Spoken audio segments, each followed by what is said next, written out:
नमस्कार, प्रभा साक्षी देख रहे हैं आप। आपके साथ मैं हूं अंकित सिंह। कार्यक्रम है चाय पर समीक्षा और हमेशा की तरह इस कार्यक्रम में मौजूद हैं प्रभा साक्षी के संपादक नीरज कुमार दुबे जी। सर, आपका बहुत स्वागत है। जी।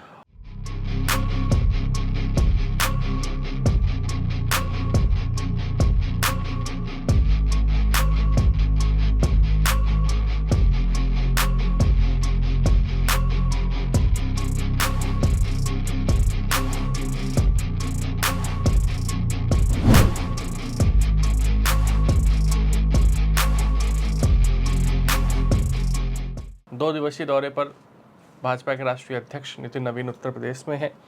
दूसरी ओर उत्तर प्रदेश इसलिए सियासी तौर पर काफ़ी महत्वपूर्ण हो गया है क्योंकि अगले साल वहाँ विधानसभा के चुनाव होने हैं। देश का सबसे बड़ा राज्य है और वहीं से दिल्ली की सत्ता भी तय होती है। 2024 में जिस तरीके से बीजेपी को वहाँ झटका लगा था, क्या बीजेपी 2027 में उसको दुरुस्त कर पाएगी, नहीं कर पाएगी, ये बड़ा सवाल है।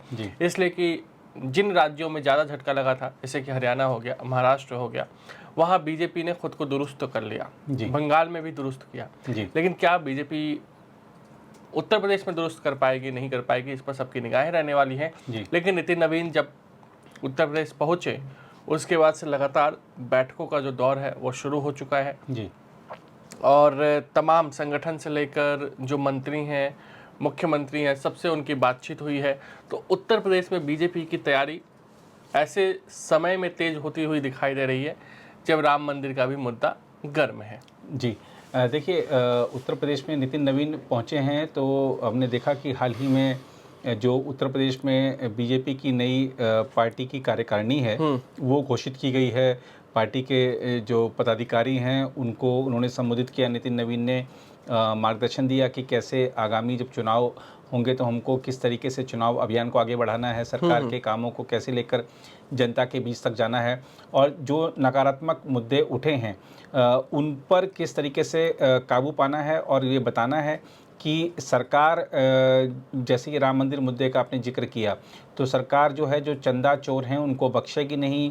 और भी जो तमाम मुद्दे उठ रहे हैं उसमें किस तरीके से योगी आदित्यनाथ का जो एक रिकॉर्ड रहा है कानून का शासन कायम करने का और कानून को अपने हाथ में लेने वालों को या कानून के शासन को चुनौती देने वालों को सबक सिखाने का, भ्रष्टाचारियों को, अपराधियों को जेल की सलाखों के पीछे पहुंचाने का, तो लोगों में ये विश्वास बना रहे कि राम मंदिर मामले में भी जो लोग कल्प्रिट हैं वो सलाखों के पीछे होंगे, न्याय होगा, ये बात लोगों तक पहुंचाई जाएगी। और सबसे बड़ी बात ये है कि इसमें आप देखिए कि हमको ये नहीं देखना चाहिए कि उत्तर प्रदेश में बीजेपी ने अब तैयारी शुरू की है। तो हमने देखा कि पंकज चौधरी जब हाल ही में प्रदेश अध्यक्ष बनाए गए थे तब से वो लगातार प्रदेश भर का दौरा कर रहे हैं।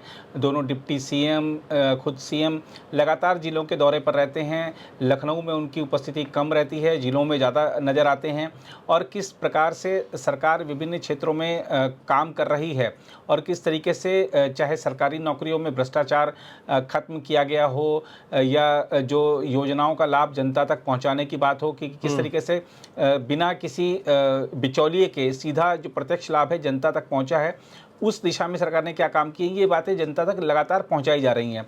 एसआईआर की जो कवायद उत्तर प्रदेश में हुई, हमने देखा कि बीजेपी के मन में चिंता आ गई थी कि भैया शहरी क्षेत्रों में मतदाता कम हो गया हमारा और ग्रामीण क्षेत्रों में बढ़ गया है, क्योंकि लोगों ने तवज्जो दी कि भैया हमारा जो यहाँ पर नाम की बजाय शहर में रहने की बजाय गांव में हमारा नाम मतदाता सूची में रहे तो वो ज़्यादा फायदेमंद रहेगा। तो बीजेपी को डर है कि गांव में अक्सर नाराज़गी हो जाती है, अक्सर जो ग्रामीण क्षेत्रों में जो आह्वान हो जाते हैं उसके चलते नुकसान हो जाता है पार्टी को। तो ये और शहरी क्षेत्रों में मतदाता अक्सर बीजेपी को ही चुनते हैं। तो अब बीजेपी की चिंता थी, तो इसके चक्कर में बीजेपी ने इस चिंता का कैसे निवारण किया जाए, इसके लिए बीजेपी ने मंडल स्तर पर बैठकें आयोजित की और इस बात को देखा कि किस तरीके से कौन सा मतदाता यहाँ से उधर गया है, उससे चुनाव के समय कैसे संपर्क किया जा सकता है और अभी भी कैसे संपर्क किया जा सकता है, कैसे हमको हमारे जो उनके बूथ लेवल के जो उनके प्रमुख होते हैं वो अब चिंता करेंगे कि वो जो वहाँ से मतदाता इधर आ गया है तो उसकी चिंता उनको करनी है।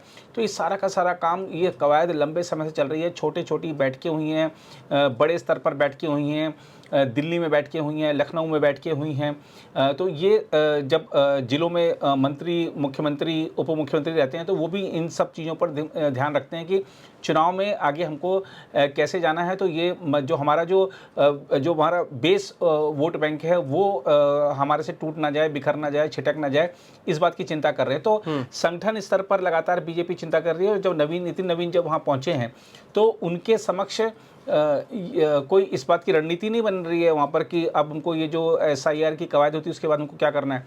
उनके समक्ष रिपोर्ट रखी जाएगी कि हमने कैसे उस स्थिति पर काबू पा लिया है, जो कुछ कमियां रह गई हैं उसको अब कैसे दूर करना है, उस पर चर्चा होनी है।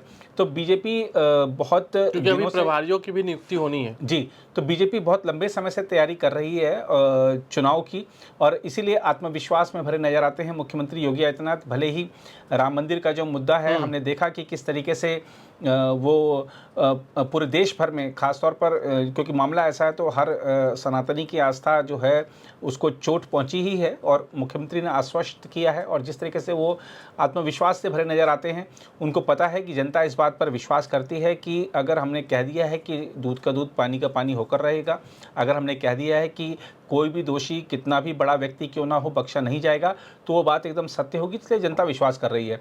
और आप देखेंगे कि अब ठीक है कि हमने देखा था कि जो लोकसभा चुनाव में बीजेपी को अयोध्या में नुकसान हो गया था, और जबकि उस समय मंदिर बना था, बिल्कुल मंदिर बना था, उसके बावजूद बीजेपी अयोध्या सीट हार गई थी। तो आप ये इस जो ये तर्क दे रहे हैं कि ठीक है कि चोरी हो गई तो बीजेपी फिर से अयोध्या हार जाएगी, जो मंदिर बनाने पर भी हार गए आप अयोध्या। तो अभी ये जो मामला जो सामने आया है उसके बाद जो चीज़ें जिस तरीके से आगे बढ़ रही हैं वो दिखा रही हैं कि बीजेपी के खिलाफ माहौल नहीं है। देखिए वहाँ पर सबको जो भी बाहर के लोग जो उत्तर प्रदेश के बारे में कमेंट करते हैं, एक बार वो उत्तर प्रदेश में जाकर देखें, वहाँ की कानून व्यवस्था के बारे में स्थानीय जनता से सवाल पूछें। हो सकता है कि विकास की सारी सौगातें उन तक नहीं पहुँची हों, हो सकता है कि सारी योजनाओं का लाभ उन तक नहीं पहुँचा हो, लेकिन कानून व्यवस्था के मामले में वो अपने प्रदेश को नंबर 1 बताते हैं, क्योंकि उन्होंने आज से 10-12 साल पहले का, 14 साल पहले का, 15 साल पहले का उत्तर प्रदेश देखा हुआ है, जहां भ्रष्टाचार था, जहां परिवारवाद था, जहां सरकारी योजनाओं में भाई भतीजावाद चलता था, जहां पर आप शाम के बाद घर से बाहर नहीं निकल सकते थे, जो बच्चियां थीं वो स्कूल कॉलेज नहीं जा सकती थी, ड्रॉप आउट का जो परसेंटेज था उत्तर प्रदेश में लड़कियों का बहुत ज़्यादा था। देश भर में अगर औसत के हिसाब से देखें, कानून व्यवस्था का कोई नामो निशान नहीं होता था, और भ्रष्टाचार इतना ज़्यादा था कि उसके किस्से हमारे राजनीतिक इतिहास में भरे पड़े हैं। कोई भी नाम ले लें आप किसी भी मंत्री का पुराने समय के, तो आप देखेंगे कि क्या क्या उनके साथ किस्से जुड़े हुए हैं। तो ये सब कुछ एक झटके में आज उत्तर प्रदेश प्रगति की दिशा में आगे बढ़ रहा है। डिफेंस कॉरिडोर बना, आप देखिए कि वहाँ पर जहाँ पर ये बम बनाते थे, ये अतीक अहमद जैसे जो बंदूकें बनाते थे, असले बनाते थे, आज वहाँ ब्रह्मोस मिसाइल बन रही है उत्तर प्रदेश में। आज उत्तर प्रदेश में आप देखिए कि जो पश्चिमी उत्तर प्रदेश में नोएडा है, आप देखिए कि चाहे वो मोबाइल मैन्युफैक्चरिंग की बात हो, चाहे IT सेक्टर की बात हो, आज वो चुनौती दे रहा है देश के बड़े महानगरों को। आज जो आप लखनऊ में देखेंगे कि अभी हमने देखा कि पिछले 3-4 वर्षों में जिस तरीके से जो उत्तर प्रदेश सरकार इन्वेस्टर्स मीट कराती है, तो वहाँ पर बड़े बड़े निवेशक आ रहे हैं, और वो जो निवेश कर रहे हैं वो सिर्फ वो कोई सुर्खियों में आने के लिए नहीं हो रहा है, वो धरातल पर उतर रहे हैं। क्योंकि सरकार की जो निवेश पॉलिसी ऐसी है, उत्तर प्रदेश सरकार ने सेमीकंडक्टर नीति अपनी लेकर आई है, जिससे कि हमने देखा कि अभी हाल ही में जो पश्चिमी उत्तर प्रदेश में ही सेमीकंडक्टर संयंत्र की आधारशिला रखी गई।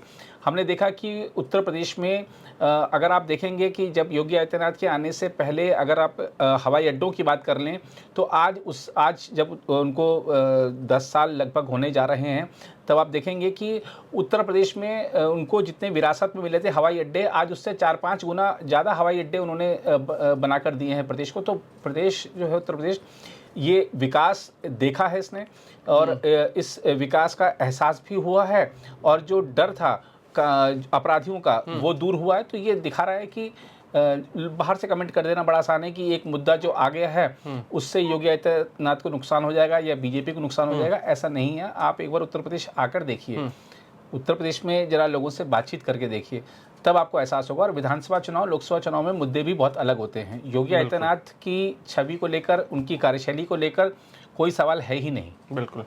लेकिन देखना होगा कि विकास ज़्यादा हावी होता है या जातिवाद, क्योंकि उत्तर प्रदेश की राजनीति में जातिवाद भी एक बड़ा मुद्दा है और जी। पीडीए को लेकर अखिलेश यादव लगातार नारेबाजी कर भी रहे हैं। लेकिन जी। सर, पंजाब में क्या हो रहा है? जी। पंजाब में आप देखिए, कांग्रेस जहां एक और काफ़ी मजबूत दिख रही थी, आज से 2-4 महीने पहले कहा जा सकता था कि कांग्रेस तो आनी ही आनी है, जी। लेकिन ठीक हरियाणा वाली स्थिति दिखाई देने लगी। जी। हरियाणा में कांग्रेस को कोई नहीं कह सकता था कि वहाँ चुनाव कांग्रेस हारने वाली है, जी। लेकिन अलग अलग नेताओं का जो छत्रप है और जो गुटबाजी है, उसका खामियाजा पार्टी को भुगतना पड़ा। जी। भले ही पार्टी इस पर चिंतन मंथन ना करे और ये कह दे कि नहीं वहाँ तो वोट चोरी हो गई, वहाँ तो ईवीएम हैक कर लिया गया। जी। सेम चीज़ें पंजाब में होती हुई दिखाई दे रही है। मैं कई नेताओं के बारे में मैंने पढ़ा और वहाँ देखा कि सभी नेताओं के अलग अलग गुट है, चाहे प्रताप सिंह बाजवा हो, अमरिंदर सिंह वड़िंग हो, या फिर अमर सिंह हो, या फिर चन्नी हो, सुखजिंदर रंधावा हो। ये तमाम ऐसे नेता हैं जिनके अपने अपने गुट हैं और ये सभी नेता एक दूसरे के खिलाफ डटे हुए हैं। जी। तो विपक्षी दलों से ये क्या लड़ेंगे? अभी तो खुद से ही लड़ रहे हैं और मनीष तिवारी जो हैं वो आला कमान को ही आईना दिखा रहे हैं। जी। वो तो अब क्या बोला जाए पंजाब को लेकर। देखिए, आपने कहा कि पंजाब में बहुत सारे गुट हैं और पंजाब में नहीं, कांग्रेस के प्रदेश की सभी इकाइयों में लगभग ऐसे गुट हैं, 2-2, 3-3 गुट हैं।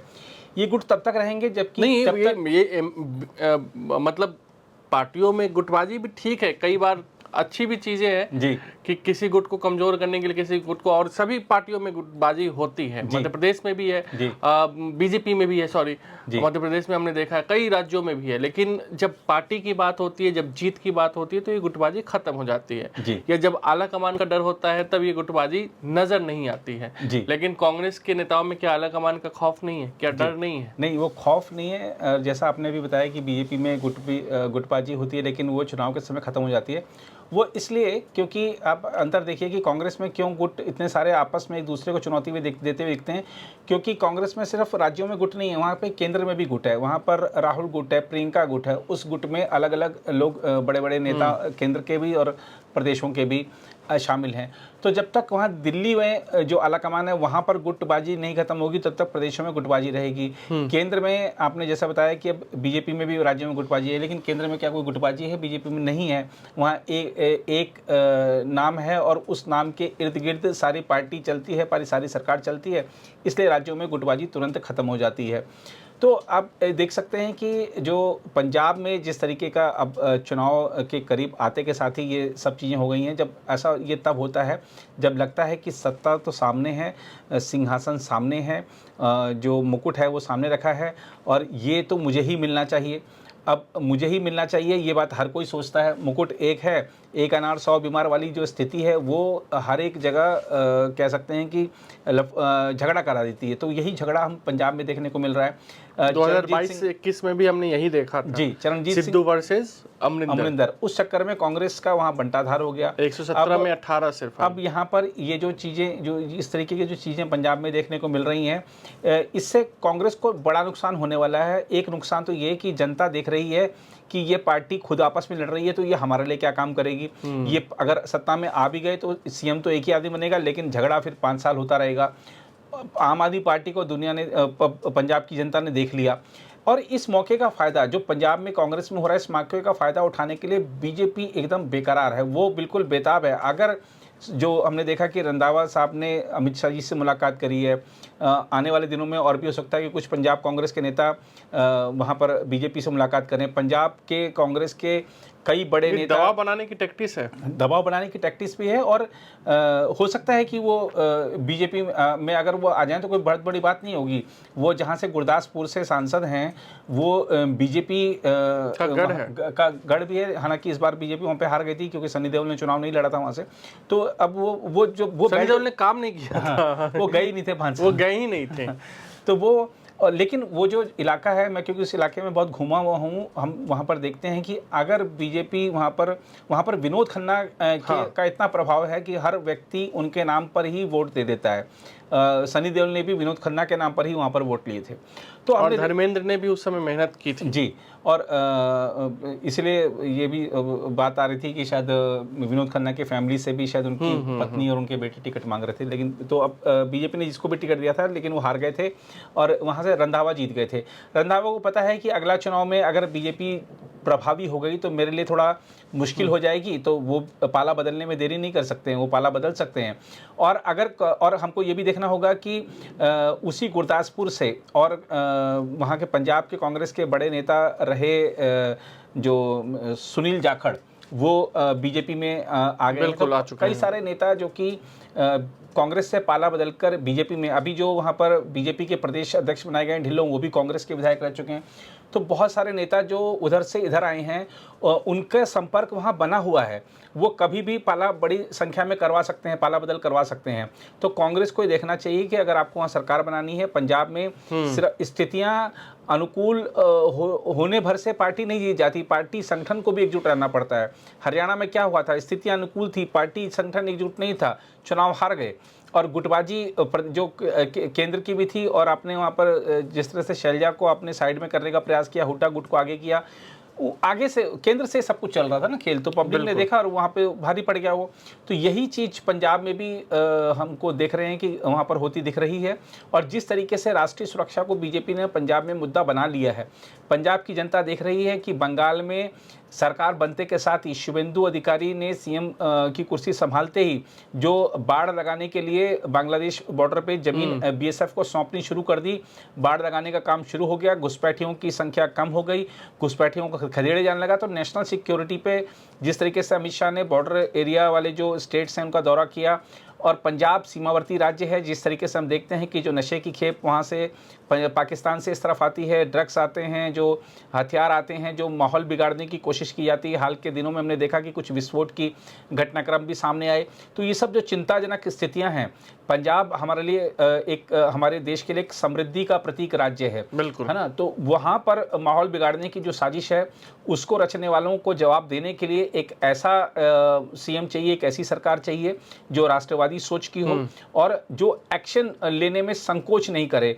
और ये नेशनल सिक्योरिटी जिस तरीके से मुद्दा बना है, और हमने देखा कि अमरिंदर सिंह भी अभी गृहमंत्री अमित शाह से और बीजेपी के पूर्व अध्यक्ष जेपी नड्डा से मुलाकात करके गए, तो कुछ ना कुछ बड़ा खेल चल रहा है। और आपने जैसे कि कार्यक्रम की शुरुआत नितिन नवीन के माध्यम से की थी कि नितिन नवीन वहाँ पर हैं, और सिर्फ नितिन नवीन दौरे पे नहीं, उत्तर प्रदेश के प्रधानमंत्री नरेंद्र मोदी गुजरात के दौरे पर हैं, राजस्थान के दौरे पर हैं, और अमित शाह दिल्ली में मोर्चा संभाले हुए हैं, क्योंकि पार्लियामेंट का मॉनसून सेशन शुरू होने वाला है 20 तारीख से 13 अगस्त तक। जी, 20 जुलाई और से 13 उस दौरान कई बड़े बिल आने वाले हैं जो कि देश की राजनीति की दशा दिशा बदल देंगे, और 2.5 साल आगे मोदी के कार्यकाल में क्या होगा वो भी तय कर देंगे। और इन बिलों का समर्थन कौन कौन करेगा, है ना।